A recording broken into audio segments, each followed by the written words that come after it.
तो प्यारे बच्चों दोस्तों देखिए एक बार फिर से आप लोगों के सामने रीजनिंग की बहुत ही इंपॉर्टेंट और शानदार वीडियो लेकर के हर बार की तरह इस वीडियो में भी टॉप 20 क्वेश्चन को सॉल्व करने वाले हैं। अगर दोस्तों आप रेलवे से related NTPC group D RPF की तैयारी करें या फिर एसएससी से रिलेटेड जैसे जीडी का एग्जाम चल रहा है या फिर सीएसएल की तैयारी, एमटीएस हो गया, सीपीओ हो गया, सीजीएल हो गया, किसी भी एग्जाम या अदर किसी भी एग्जाम की अगर आप तैयारी करें तो ये वीडियो आप लोगों के लिए जबरदस्त और धमाकेदार होने वाली है। हर क्वेश्चन को दोस्तों हम लोग बेसिक कॉन्सेप्ट और ट्रिक के साथ सीखने वाले हैं, ठीक है। तो चलिए देरी न करते स्टार्ट करते हैं अपने पहले क्वेश्चन से। यहाँ पर हमारा पहला क्वेश्चन दोस्तों किसका है? कैलेंडर का क्वेश्चन है। क्या कह रहा है ध्यान से पढ़िए। देखिए हर क्वेश्चन मेरा यूनिक रहता है, आपको पता है, जो वीडियो देखते हैं उन बच्चों को पता होगा, जो नए हैं वो समझ जाए हर क्वेश्चन यूनिक होता है और हर क्वेश्चन को कराने का तरीका जो होता है एकदम अलग थलग होता है। यानी एक कॉन्सेप्ट भी उसकी जानते हैं और साथ साथ ट्रिक भी जानते हैं कि एग्जाम में कैसे इसको सेकंडों में उड़ा सकें। अब यहाँ पर कह रहे हैं कि 5 जनवरी 2018 को शुक्रवार था। क्या कह रहे हैं? 5 जनवरी 2018 को शुक्रवार था। तो कह रहे हैं निम्नलिखित में से किस वर्ष में पुनः 5 जनवरी का दिन शुक्रवार होगा? 5 जनवरी का दिन पुनः शुक्रवार होगा, यानी कि वही दिन कब कितने सालों बाद रिपीट हो जाएगा।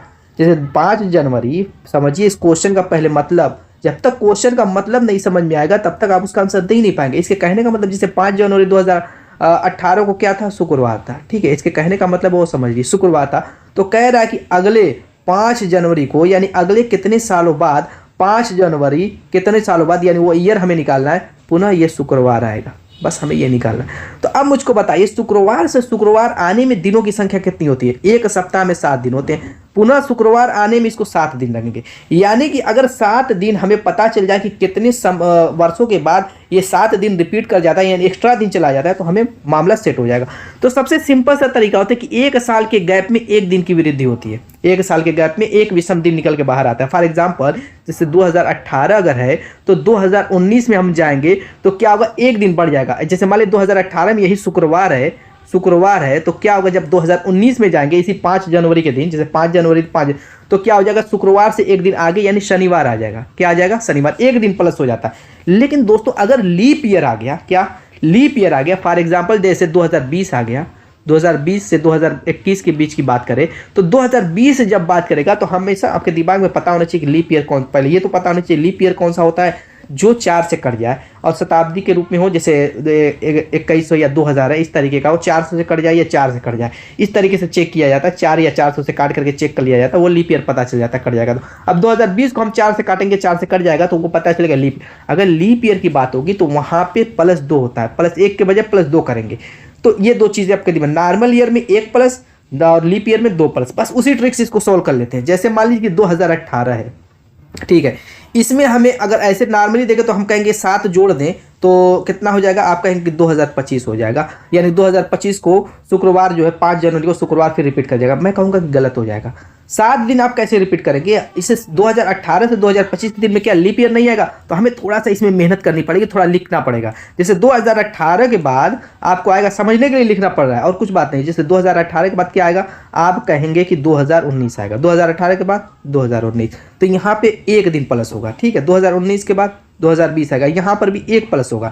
लेकिन जो ही 2020 से 2021 में आए तो 2020 का जो दिन होगा, 2020 साल होता है, वो लीप ईयर में आ जाएगा। लीप ईयर की वजह से इसमें फरवरी 29 की हो जाएगी, यानी कि 365 के बजाय लीप ईयर जो होगा 366 दिन का हो जाएगा। यहाँ पे +2 कर दिया जाएगा क्योंकि इसमें विषम दिनों की संख्या 2 आ जाती है। अब 2021 से जब 2022 में जाएंगे, पुनः लीप ईयर की बात तो हो नहीं रही, यहाँ पे एक नॉर्मल ईयर है। फिर 2022 से हम 2023 में जाएंगे, पुनः 1 होगा। आप देखिए तो 1 2 दिनों की संख्या नीचे जोड़िए, 2 2 4 6 दिन हो रहा है, हमें लाना है 7 दिन। तो पुनः हम 2023 से कहाँ जाएंगे? 2024, तो हमें पुनः 1 प्लस करना पड़ेगा। अब चूंकि 2024 आप सोचेंगे लीप ईयर है, तो लीप ईयर हम पूरा क्रॉस थोड़ा ना कर रहे हैं। लीप ईयर मतलब 2024 में घुसते ही हमारा मामला समाप्त हो जाएगा। अब 2024 से 25 में जाते तो हमें फिर क्या करना पड़ता? 2 प्लस करना पड़ता। तो हमें वहां तक जाने की जरूरत ही नहीं थी क्योंकि यहीं तक हमारा 7 का मामला सिमट चुका है। यानी 1 2 2 4 1 5 1 6 1 7 हो चुका है। यानी 2024 में हम पहुंचेंगे तो पुनः शुक्रवार आ जाएगा। 7 दिन ही हमें निकालना था। थोड़ा सा टाइम इसमें लग गई, लेकिन ये जो तरीका आपने सीखा है बहुत बेस्ट तरीका है दोस्तों।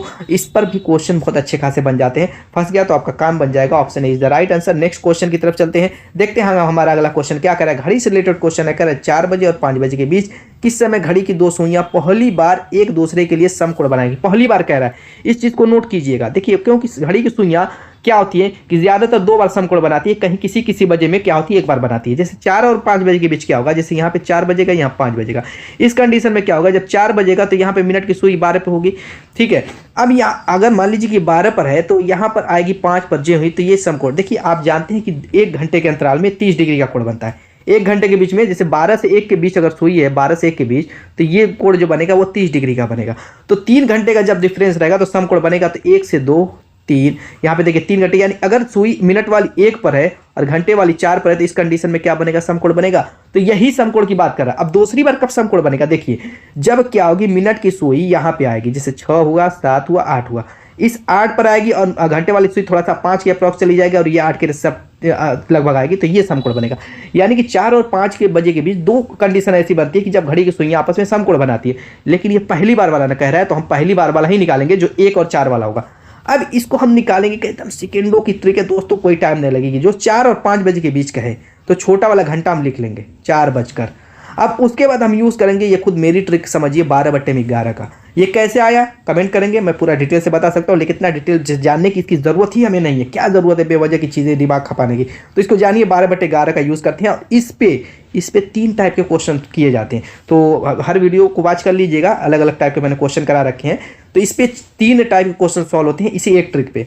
अब यहाँ पर हमें ये देखना है कि जो मिनट वाली सुई है, अब घंटे वाला काम समाप्त हो गया, मिनट वाली सुई है वो कितने पर आएगी तो जो है समकोण बनाएगी। आप कहेंगे कि जब 5 पर आएगी, 5 पर मिनट वाली सुई 5 ही पर नहीं आएगी, तभी ना ये 4 पर रहेगी तो समकोण बनेगी। लेकिन ये जब 5 पर आएगी तो घंटे वाली सुई थोड़ा सा एक्स्ट्रा आगे बढ़ेगी कि नहीं बढ़ेगी, थोड़ा सा बढ़ जाएगी तो समकोण नहीं बनाएगी, यानी 5 से थोड़ा सा आगे जाएगी। तो हमें जो परफेक्ट टाइम वाला है मिनट, यानी 5 ही लेना है। वहाँ पे एक फायदा ये रहता है, जो परफेक्ट आपको मालूम है कि 5 से थोड़ा सा आगे बढ़ेगी तो समकोण बना लेगी, लेकिन हमें पूरा 5 ले लेना है। वो थोड़ा सा जो आगे बढ़ाने का समय है, ये 12/11 इसी त्रुटि को दूर करने के लिए, इसी एरर को दूर करने के लिए हम यूज़ करते हैं, यानी परफेक्ट टाइम निकालने के लिए। अब 12/11 में 5 से गुणा कर दीजिए, बस आपका आंसर आ गया दोस्तों। सेकेंडों का काम है, बस तरीका सीखे रहेंगे, इसी तरीके से आप यूज़ कर लेंगे। मिनटों सेकेंडों में, मिनटों क्या मैं कह रहा हूँ, सॉरी, सेकेंडों में आपका निकल जाएगा विदाउट पेन और पेपर। यहाँ पे 12/60 यानी 4:60 मिनट, बस हो गया आपका आंसर। देखिए कहाँ दिया हुआ, ऑप्शन ए में दिया हुआ। नेक्स्ट क्वेश्चन की तरफ चलते हैं। अगला क्वेश्चन दोस्तों क्या कह रहा है देखते हैं।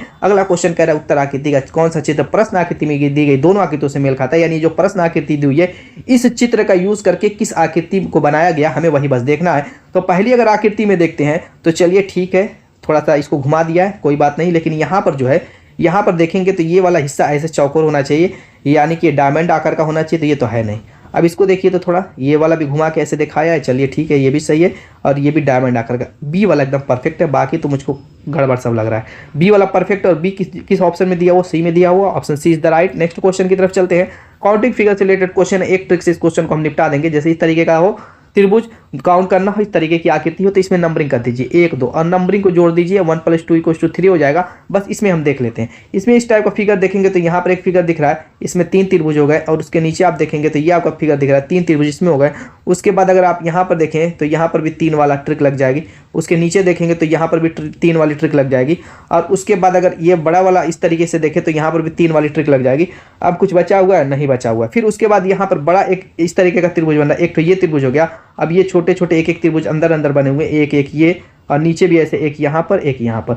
टोटल काउंट कर लीजिए, 3 3 6 3 9 3 12 3 15 16 16 4 20। Option D is the right answer. Next question की तरफ चलते हैं। अगला क्वेश्चन डाइस से रिलेटेड है। कह रहा है एक ही पास एक 3 अलग अलग स्थितियां दर्शाई गई हैं, त्रिभुज के विपरीत फलक पर आने वाले पैटर्न का चयन कीजिए। किसके पूछ रहा है, त्रिभुज। इसको कैसे हम विदाउट पेन और पेपर इसको सॉल्व करेंगे, उस पर ध्यान दीजिए। जिसके विपरीत पूछे उसके बगल में देखेंगे कौन कौन सी आकृति, आप कहेंगे सर्किल और क्या है आपका स्टार है। अब अन्य डाइस में हम देखेंगे जिसमें त्रिभुज कॉमन ना हो, त्रिभुज जिसके विपरीत पूछो वो कॉमन ना हो, वैसा हमें चूज करना है। सपोज कीजिए यहाँ पे त्रिभुज होता तो हम इसको नहीं चूज करते, ठीक है। लेकिन इस कंडीशन में आप देखें, यहाँ पे जो कंडीशन बन रही है इसमें अगर देखें किसी भी त्रिभुज, किसी भी मतलब अन्य डाइस में त्रिभुज कॉमन नहीं है, तो दोनों में से किसी को भी चेक कर सकते हैं। अब हमें ये देखना है जो स्टार और सर्किल है, क्या अदर डाइस में भी वो कॉमन तो है नहीं ना। आप कहेंगे कि बिल्कुल, पहले वाले में भी स्टार और सर्किल बना हुआ है। जब भी जिसके विपरीत पूछे उसको छोड़ करके दोनों कॉमन दिख जाए तो डायरेक्टली आप कह सकते हैं कि त्रिभुज क्या होगा, इस आयत के विपरीत हो जाएगा। Option B is the right answer, बस विदाउट पेन और पेपर। नेक्स्ट क्वेश्चन की बात करते हैं। अगला क्वेश्चन कोडिंग डिकोडिंग से रिलेटेड कर शब्द जंक्शन को 4 भिन्न कूट भाषाओं में निम्नलिखित लिखा गया। जंक्शन को 4 कूट भाषाओं में लिखा गया, यानी किसी कंप्यूटर में जंक्शन को डाला गया तो 4 तरीके से वो लिख करके सामने आया। इस तरीके से आप अपने माइंड में सोचिए, 4 का तरीके से लिख करके आया। एक का कोड ये था, एक का ये जंक्शन ही है, टोटल जंक्शन को ही लिखा गया, किसी और को नहीं। ये भी जंक्शन का कोड है, लेकिन यहाँ पर 4 तरीके से लिखा है। यहाँ भी जंक्शन है तो यहाँ पर लिखना नहीं, बस समझ लीजिए चारों क्या है, जंक्शन के कोड है। अब क्वेश्चन क्या कह रहा है नीचे वो पढ़िए पहले ध्यान से। क्या कह रहा है, इनमें से किस कोड शब्द में कस्टमर को ये लिखा गया है, कस्टमर को। अब इसी पे हमें ध्यान देना और इसी क्वेश्चन जो पूछा उस हिसाब से ही हम चूज करेंगे आंसर को। कस्टमर को क्या लिखा है उस पर ध्यान दीजिए।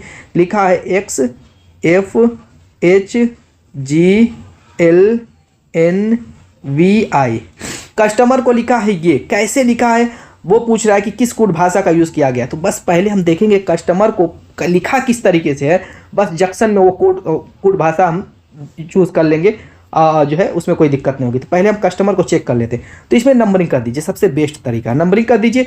या देखिए, अगर मैं कहूँगा कि रिकमेंड हर वीडियो में करता हूँ 1 से 26 तक नंबरिंग याद होनी चाहिए, साथ साथ इनके उल्टे क्रम, A का Z हो गया, B का Y हो गया, C का X हो गया, इस तरीके से। तो यहाँ पर अगर ये चीज़ याद रहती तो आपको तुरंत पता चल जाता है कि C का उल्टा X होता है, U का उल्टा F होता है, S का उल्टा H होता है, T का उल्टा G होता है, O का उल्टा L होता है, M का उल्टा N होता है, E का V होता है, R का I होता है। हमें दोस्तों नंबरिंग करने की ज़रूरत ही नहीं पड़ती, अगर याद रहेगा तो। जहाँ पे ज़रूरत पड़े, अगर ये चीज़ें ना वहाँ पे फॉलो कर पाए, तब जा करके हम नंबरिंग करेंगे। पहले तो ये सारी चीज़ें अप्लाई कर लेनी है, जो सेकेंडों वाला काम है, तब जा करके टाइम लगाने वाला काम करना है। तो इस तरीके से दोस्तों टाइम बचानी है, वो हर वीडियो में यही सिखाता रहता हूँ। अब हम देखेंगे जो जंक्शन लिखा हुआ है उसका उल्टा इस कोड भाषाओं में किसमें है। चलिए पहले कोड भाषा में देखते हैं। जे पहला अक्षर है तो जे का उल्टा क्यू होता है, तो यहाँ पर पहला ही बात बन गई क्यू। अब हमें कुछ भी चेक मत कीजिए, किसी में क्यू नहीं दिया हुआ, किसी में क्यू नहीं दिया हुआ, किसी में क्यू नहीं दिया हुआ, तो जे का उल्टा क्यू इसी में सिर्फ दिया हुआ, तो पहला ही आपका कोड भाषा वाला हो जाएगा, यानी कि option D is the right answer. जहाँ से हो सके टाइम, अब क्या जरूरत है सब बारी बारी चेक करने की, उतने एग्जाम में इतनी कहाँ टाइम है हमारे पास, ये हम सब चेक करेंगे। जब पहला मिल गया और सिर्फ पहले ही कोड भाषा में, अगर किसी और में क्यों होता तो हम क्या करते, आगे का चेक कर सकते थे, लेकिन नहीं है ना, तो नहीं चेक करना है। ऐसी गलती मत कीजिएगा और टाइम बचाइएगा, टिक लगाइएगा डी पर और आगे बढ़ जाइएगा। नेक्स्ट क्वेश्चन की तरफ चलते करें। यदि त्रिभुज गुणे चतुर्भुज बराबर 48 और आपका सर्किल गुणे त्रिभुज बराबर 24 और डायमंड गुणे सर्किल बराबर 8 हो, तो डायमंड गुणे त्रिभुज का मान पूछ रहा है। यानी कि हमें पता चल जाए अगर डायमंड को क्या लिखा गया और त्रिभुज को क्या लिख करके यूज़ किया गया तो मामला सेट हो जाएगा। चलिए, त्रिभुज गुणे चतुर्भुज बराबर आप 48 कैसे बना सकते हैं।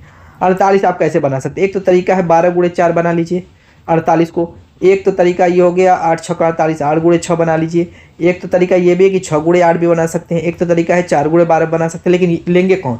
अगर स्पीडली चेक कर सकते हैं तो कर लीजिए, सभी स्पीडली चेक कर सकते हैं तो कर लीजिए, आपका आंसर आ जाएगा, कोई दिक्कत की बात नहीं। जैसे त्रिभुज को मैं 12 ले लेता हूँ, चतुर्भुज को 4 ले लेता हूँ, तो अगले में भी वही यूज़ करेंगे। यानी यहाँ पर हम क्या करेंगे, अब त्रिभुज को 12 लेंगे, क्वेश्चन की तरफ नजर होनी चाहिए। हमें 24 लाना है तो ओ को 2 लेंगे, सर्किल को 2 लेंगे। अब यहाँ पर सर्किल को जब 2 ले लिए तो 8 लाना है तो इसको 4 लेंगे। अब यहाँ पर दोस्तों डायमंड का क्या माना गया, 4 आ गया, त्रिभुज का क्या आ गया 12, 12 चौक 48 की ऑप्शन में है, नहीं है, छोड़िए इसको, नहीं है तो इसको हटाइए, ये वाला फेल हो गया। अब दूसरे वाले को देख लेते हैं, जैसे त्रिभुज को 8 ले लेते हैं, चतुर्भुज को 6 ले लेते हैं। इस कंडीशन में क्या होता है, तो अगर हम लेते हैं ऐसा, तो दोस्तों यहाँ पर क्या करेंगे 8 रखेंगे और सर्किल की जगह आप क्या रखेंगे, तो आप कहेंगे 3 रखेंगे, तभी 24 आएगा, 8 गुणे 3। चलिए ठीक है, सर्किल को आपने 3 रखा, हमें लाना है 8, आ ही नहीं पाएगा, मामला ये भी फेल हो गया। तो फिर क्या करेंगे, अब इसको देकर के चेक कर सकते हैं, त्रिभुज को 6 रखेंगे और चतुर्भुज को 8 रखेंगे। त्रिभुज को अगर हम 6 रखते हैं तो यहाँ पर रख दीजिए, और यहाँ पर सर्किल को 4 रखना पड़ेगा, 6 को 24 आ जाएगा। अब यहाँ पर सर्किल को 4 रखेंगे, डायमंडों को क्या रखेंगे 8 आएगा, आप कहेंगे 2 रखिए 8 आ जाएगा। चलिए, अब यहाँ पर डायमंडों को आपने 2 यूज़ किया और त्रिभुज को आपने किस चीज़ का यूज़ किया, 6 का यूज़ किया। 6 दूना 12 ऑप्शन में दिया, वो बिल्कुल सही दिया हुआ, यानी कि हमारा ये वाला जो मैटर था 6 गुणे 8 वाला, यही परफेक्ट बैठा। तो इस टाइप के क्वेश्चन में अपने सेंस का भी यूज़ करना है, अपने माइंड का यूज़ करना है थोड़ा सा, और स्पीडली दोस्तों, ठीक है। इस तरीके जैसे मैंने स्पीडली चेक किया, तो हो सकता है कि पहली बार में आपका तुक्का बैठ जाता है, लेकिन प्रैक्टिस जैसे मैंने प्रैक्टिस कराया, अगर ये क्वेश्चन अब आपके सामने से गुजरेगा तो आप निपटा देंगे सेकंडों में। तो प्रैक्टिस बहुत मायने रखती है, और सिर्फ यूट्यूब पे देखने से वीडियो काम नहीं चलेगा, खुद बैठिए, खुद से कीजिए। चलिए, एक कथन और निष्कर्ष का बिगर विदाउट डायग्राम वाला क्वेश्चन जो कि आपके एग्जाम में पूछता है रेलवे से रिलेटेड, देखते हैं किस टाइप का पूछता है। ये भी चुटकी वाला क्वेश्चन है। देखिए, कथन दिया हुआ कि ऑक्सीजन एक गैस है, ध्यान से इस कथन को पढ़िएगा, उसी पे सारा मैटर है। ऑक्सीजन को बता रहा है कि एक गैस है, जो कि आपको भी पता है कि O2 क्या होती है, एक गैस होती है, ये आपको भी पता है। चलिए आगे कह रहे हैं सिलेंडर में गैस होती है, सिलेंडर में आपको भी पता है गैस होती है, इसमें तो कोई दो राय है नहीं। लेकिन ये जरूरी नहीं है, ये चीज़ थोड़ा ना कहा कि सिलेंडर में ऑक्सीजन गैस होती है, नहीं, ये चीज़ नहीं कहा है, बस कह दिया सिलेंडर में गैस होती है। अब कौन सी गैस होती है वो हमें नहीं पता। इस कथन यहाँ की मैं बात कर रहा हूँ, ठीक है, यहाँ की। अब जो है, अब निष्कर्ष पे चलते हैं, देखते हैं क्या कह रहा है। निष्कर्ष में कह रहा है सिलेंडर में ऑक्सीजन है। अब यहाँ पर कह रहा है का मतलब मोहर लगा रहा है कि सिलेंडर में ऑक्सीजन है, लेकिन यहाँ पर कह रहा है सिलेंडर में गैस है। ये नहीं प्रूफ कर रहा है कि ऑक्सीजन गैस है, ये नहीं कह रहा है। तो इस चीज़ से हमें ये पता चल गया कि ये निष्कर्ष निकाला गया निष्कर्ष अप्रासंगिक है, निकाला गया निष्कर्ष गलत है। निकाला गया निष्कर्ष क्या है दोस्तों? गलत है। निकाला गया निष्कर्ष निश्चित रूप से सही है। निकाला गया निष्कर्ष संभवतः सही है, नहीं, निकाला गया निष्कर्ष गलत है। ये आपका option B is the right answer, क्योंकि कहीं से ये सही नहीं लग रहा है, तो जब सही ना लगे तो उस पर निष्कर्ष गलत है। समझ में आ गई? ये बहुत आसान क्वेश्चन होता है। थोड़ा ये भी क्या होता है, एग्जामिनर आपके माइंड को चेक करता है किस टाइप से आप फिजिकली सोच सकते हैं। ठीक है, चलिए नेक्स्ट क्वेश्चन की तरफ चलते हैं। अगला डायग्राम वाला क्वेश्चन, निष्कर्ष कथन और निष्कर्ष का दोनों कर लीजिए। ये भी देखते हैं क्या है, इसमें थोड़ा कंफ्यूजन होती है और उसका कंफ्यूजन को दूर कराने के लिए मैं हूँ। अब देखिए पहला कथन क्या कह रहा है, कुछ खरबूजे केले हैं। डायग्राम बनाइए। कुछ कह रहा है, कुछ खरबूजे कह रहा है कि केले हैं, तो कुछ खरबूज को मान लीजिए ख से खरबूज बना देते हैं। इसको बता रहा है कि ये कुछ खरबूज क से केले हैं, इस तरीके का बनेगा डायग्राम। आगे कह रहा है कोई केला चेरी नहीं है। कोई केला यानी ये जो क है उसको बता रहा है कि चेरी नहीं है, तो चेरी को हम क्या करेंगे, च को यहाँ पर बना देंगे। आगे कह रहा है सभी चेरी लीची है, तो सभी चेरी को हम क्या करेंगे, इसके लिए भी कलर चेंज कर देते हैं। सभी चेरी को हम क्या करेंगे दोस्तों, लीची के अंदर ऐसे डाल देंगे। चलिए ऐसे ही रहने दीजिए, कोई बात नहीं, लॉ में डाल देते हैं। देखिए ध्यान दीजिए, पहले कहा कि कुछ खरबूजे केले हैं, तो मैंने खरबूज और केलों को मिला लिया। आगे कह रहा है कोई केला चेरी नहीं है, तो ये चेरी का डायग्राम मैंने अलग बना दिया, क्योंकि केला से मिला नहीं रहा, अलग थलग बनाएंगे। कह रहा है सभी चेरी लीची है, तो सभी चेरी को मैंने लीची के अंदर डाल दिया। ये आपका डायग्राम बन करके तैयार है। अब निष्कर्ष से मिलाएंगे और कौन सा सही गलत अभी पता चल जाएगा। आगे पहला निष्कर्ष कह रहा है कुछ लीची केले नहीं है। क्या कह रहा है, कुछ लीची केले नहीं है। ये तो बात बिल्कुल सही है, लीची यहाँ केला यहाँ, इसमें कुछ ज़्यादा सोचने की ज़रूरत ही नहीं। खुद कह रहा है कि कुछ लीची केले नहीं है और बात भी बिल्कुल सही है, डायग्राम से भी प्रूफ है, तो ये बिल्कुल सही है। आगे कह रहा है सभी केले खरबूजे हैं। अब यहाँ पर पहले ही कथन में कह दिया कुछ खरबूजे केले हैं और ये कह रहा है कि सभी केले खरबूजे हैं। ये पॉसिबिलिटी बन सकती है? बिल्कुल नहीं, ये तो गलत है, ये तो देखने ही से गलत लग रहा है। आगे कह रहा है कि सभी लीची चेरी है, सभी लीची चेरी। अब यहाँ पर जब पूरा वाला होता है उसको समझ लीजिए। देखिए अगर कहता कि सभी चेरी लीची है तो बात सही होती, ठीक है, अंदर वाला सभी बाहर वाला हो जाएगा। लेकिन यहाँ पे क्या करें, सभी लीची चेरी है, ये गलत हो जाएगा। यहाँ पे ये हो सकता है कि कुछ लीची को चेरी बनाता, अगर कहता कुछ लीची चेरी है तो उस कंडीशन में आपका सही, यानी कि अंदर वाला सभी का सभी बाहर वाला हो जाएगा, लेकिन बाहर वाला सभी का सभी अंदर वाला नहीं होगा, बल्कि कुछ होगा। तो ये सभी लीची को चेरी बना रहे तो ये भी गलत हो जाएगा। केवल निष्कर्ष एक पालन करता है, option B is the right answer. Next question, यहाँ पर वेन डायग्राम का करें, उस आकृति का चयन करें जो निम्नलिखित श्रेणियों के बीच संबंध को सर्वोच्च ढंग से निरूपित हो। जैसे मान लीजिए कि यहाँ पे डायग्राम में क्या बनाना है, राज्य है, महाद्वीप है, जिला है, देश है, चार नाम दे दिया है। तो ऑप्शन में देखेंगे 4 सर्किल का यूज़ किया है, कोई दिक्कत की बात नहीं है। तो 4 सर्किल आप भी बना लीजिए, एक राज्य का, एक महाद्वीप का, एक जिला का और एक देश का। ये र से राज्य हो गया, म से महाद्वीप हो गया, ज से जिला हो गया, द से देश हो गया। अब हम ये देखेंगे राज्य महाद्वीप में क्या संबंध है, महाद्वीप जिले में और जिले और देश में, और फिर आपस में परस्पर, ये फिर राज्य जिले में, राज्य देश में, महाद्वीप देश में, ये परस्पर चारों में एक तरीके से रिलेशन देखेंगे किस टाइप का होता है। तो हम देखिए कुछ अपने सेंस का यानी माइंड का भी यहाँ पे यूज़ करना है, ऐसा नहीं कि एकदम रटी रटाई चीज़ें ही समझिए। अब हम देखेंगे ये देश है, जिला है, राज्य, महाद्वीप है, तो सबसे छोटा इसमें कौन सा आता है? आप कहेंगे कि जिला, तो मैं जिला बनाऊंगा, ज से जिला। अब उसके बाद आप ध्यान देंगे तो जो जिला होता है वो देश के अंदर, महाद्वीप के अंदर, कि राज्य के अंदर, यानी उससे जिले से बड़ा क्या होता है? आप ऐसे सोचिए, राज्य होता है, यानी कि राज्य के अंदर जिला आता है। और राज्य किसके अंदर आता है? महाद्वीप के अंदर आता है? नहीं, देश के अंदर आता है। और देश किसके अंदर आता है? आप कहेंगे कि देश महाद्वीप के अंदर आता है। अब ये डायग्राम बनेगा, यानी चारों देशों में एक दूसरे में पिरोए हुए होंगे, जो कि ऑप्शन ए में दिख रहा है। क्लियर होगी बात? नेक्स्ट क्वेश्चन की तरफ चलते हैं। अगला क्वेश्चन ब्लड रिलेशन से कह रहा है अपने पति को एक व्यक्ति का परिचय देते हुए एक महिला ने कहा, अपने पति को एक महिला थी, ठीक है, अपने पति को उसका परिचय दे रही है। तो महिला क्या कह रही है, परिचय देते हुए उस व्यक्ति का, जैसे यहाँ पर व्यक्ति है, परिचय देते हुए कह रही है कि उसके भाई के पिता, यानी इस व्यक्ति का, जो व्यक्ति का परिचय दे रही है, उसके भाई के जो पिता हैं, क्या कह रही है, उसके भाई के पिता मेरे दादा नाना के इकलौते पुत्र हैं। यानी इस महिला के दादा नाना, दादा को लेके चलिए या नाना को? दादा को मैं लेके चलता हूँ, एक को छोड़ दीजिए, एक को लेके चलिए। कह रहा है कि इसके भाई के जो पिता है मेरे दादा के, यानी महिला करी मेरे दादा के क्या है, इकलौते पुत्र हैं। इस चीज़ पे, इकलौते पे हमेशा ध्यान दिया कीजिए, क्योंकि उससे बहुत सारे रिश्ते जो है अच्छी तरीके से समझ, इकलौते पुत्र हैं। तो कह रहे कि इस महिला का उस व्यक्ति से क्या संबंध है, यानी कि ये महिला इस व्यक्ति की क्या लगेगी। अब समझिए यहाँ से कह रहे कि इस व्यक्ति का जो भाई है उसके पिता, यानी कि ये इसके भी पिता होंगे कि नहीं होंगे, ये मुझको बताइए, हाँ या ना। आप कहेंगे कि बिल्कुल होंगे, क्यों नहीं होंगे, इसमें कोई डाउट नहीं है। इसके भाई के जब पिता हैं तो आपके भाई के जो पिता वो आपके पिता नहीं होंगे, तो वही व्यक्ति के भी पिता हो गए। और जो व्यक्ति के पिता हैं इस महिला के दादा के जो है क्या है, इकलौते पुत्र हैं। तो जब इस महिला के दादा के इकलौते पुत्र हैं तो ये इनके भी दादा हो गए, ये दोनों भाई हैं, ये व्यक्ति और ये दोनों भाई हो गए, तो इनके भी दादा ही होंगे। और आपके दादा के पिता आप ही के पिता लगे, तो आप क्या हो गए, अपने दादा के क्या हो गए, पोते हो गए। तो अब ये जब महिला के भी यही दादा है और इनके भी यही दादा है, तो महिला इनकी क्या हो जाएगी, बहन होगी कि नहीं होगी। तो ये पूछ रहा उस महिला को उस व्यक्ति से क्या संबंध है, यानी कि ये महिला इस व्यक्ति की क्या लगेगी, तो बहन लगेगी। ऑप्शन इज द, क्योंकि इसके दादा उसके दादा, जब एक दूसरे के दादा होगा तो आपके जो दादा है आपकी बहन के दादा होंगे कि नहीं होंगे, कोई दिक्कत यहाँ पर, क्लियर। चलिए नेक्स्ट क्वेश्चन देखिए, इस तरीके से कड़ियाँ जोड़ करके रिलेशन निकालते हैं और थोड़ा सा उसमें आपको घुसना पड़ेगा, कैरेक्टर में घुसेंगे अच्छा समझ में आएगा। दिशा दूरी का क्वेश्चन है, क्या कह रहा है इस तरीके से समझिए, दाहिनी साइड पूरब, बाई पश्चिम, नीचे दक्षिण, आपका ऊपर उत्तर, ठीक है। ये 4 दिशाएं हैं, इसी दिशा पे चलिए क्वेश्चन को सॉल्व करते हैं। कह रहे नागा उत्तर में स्थित बिंदु P से 1.5 किलोमीटर चलता है।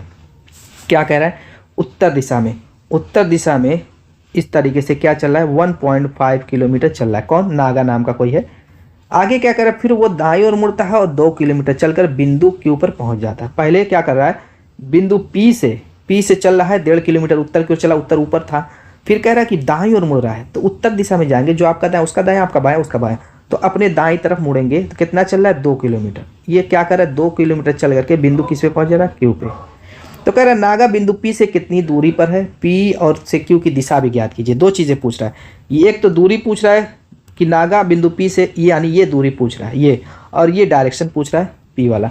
ये आपका प्रारंभिक P है और Q आपका जो लास्ट में पहुंचा एंडिंग पॉइंट है। Starting point P, ending point Q। बिल्कुल सिंपल सा तरीका। देखिए जब दिशाओं में मोड़ते हैं तो पूरा 90 डिग्री का कोण बनाते हैं। एक दिशा से दूसरे दिशा की जो एंगल होता है वो 90 डिग्री का। अभी मुड़ करके देख लीजिए, उत्तर से पश्चिम जाएंगे तो पूरा 90 डिग्री मुड़ेंगे पूरा। देखिए एक दिशा से दूसरी दिशा, हाँ जब क्वेश्चन में अगर कहेगा कि इतने डिग्री मुड़ना है या उतनी डिग्री नहीं मुड़ना है वो बात अलग है, लेकिन एक दिशा से दूसरी दिशा में मुड़ने पर पूरा 90 डिग्री का एंगल बनता है। जब 90 डिग्री का एंगल बन गया तो कह रहे हैं नागा बिंदु P से कितनी दूरी पे, नागा पहुंच गया यहाँ पे और यहाँ से यहाँ तक की दूरी पूछ रहा है, तो ये आपका कर्ण का काम करेगा। ये राइट एंगल ट्रायंगल बन गया, समकोण त्रिभुज बन गया। अब यहाँ पर पाइथागोरस पर में लगा दीजिए, बस काम खत्म। पाइथागोरस पर में कहती है कर्ण बराबर अंडर रूट जो है क्या हो जाएगा, लंब का वर्ग प्लस आधार का वर्ग होता है। कोई दिक्कत यहाँ तक। अब लंब कितना है, लंब 1.5 रख लीजिए, तो इसका स्क्वायर करेंगे तो 15 15 225 यानी 2.25 हो जाएगा। और 2 का स्क्वायर करेंगे 4 हो जाएगा, ये अंडर रूट 4 2 6.25 होगा, और 6.25 को 625 रखिए और 625 का वर्गमूल निकालेंगे 25 हो जाएगा। कितना हो जाएगा, 25। अब यहाँ पर दशमलव कितने अंक के बाद लगा देंगे, 1 अंक के बाद, क्योंकि नीचे 100 बनेगा, बाहर आएगा 10, तो 1 अंक के बाद 2.5 आएगा। लेकिन 2.5 इसमें भी है और इसमें भी है। अब दिशा हमें कैसे पता चलेगी, देखिए अब यहाँ पर आते हैं जहाँ पे हमने दिशा का ये बनाया डायग्राम।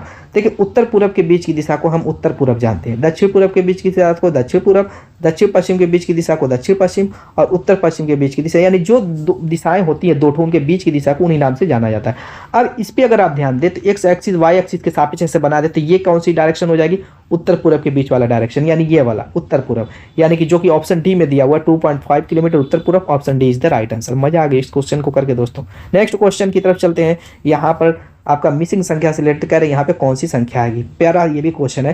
देखिए बाहर वाली संख्याओं की हेल्प से ही अंदर वाली संख्या आएगी। यहाँ पर मैं रिकमेंड यही करूँगा कि 1 से कम 30 तक का स्क्वायर, 1 से 30 तक का क्यूब आपको याद होना चाहिए, अगर किसी भी गवर्नमेंट जॉब के एग्जाम की तैयारी करें या किसी भी एंट्रेंस की तैयारी करें, ठीक है, इतना याद होना चाहिए। नहीं याद है फिर याद कर लीजिए, प्रैक्टिस कीजिए, याद हो जाएगा। तो इस टाइप के क्वेश्चन आप लोगों के लिए हवाई हो जाएंगे, ठीक है। कैसे, यहाँ पर 484 है, यहाँ पर 529 है, 576 है। अब लाना है 69, बीच वाली संख्या छोटी है, जो बाहर की संख्या वो बड़ी है, और हर हाल में बाहर वाली संख्या की हेल्प से ही अंदर वाली संख्या आती है। इस टाइप के क्वेश्चन में हमेशा ध्यान दीजिएगा। तो हम बाहर वाली संख्या जब बड़ी है तो वो जरूर किसी ना किसी का स्क्वायर होगी, यानी कह सकते हैं उसका वर्गमूल हम इजीली निकाल सकते हैं।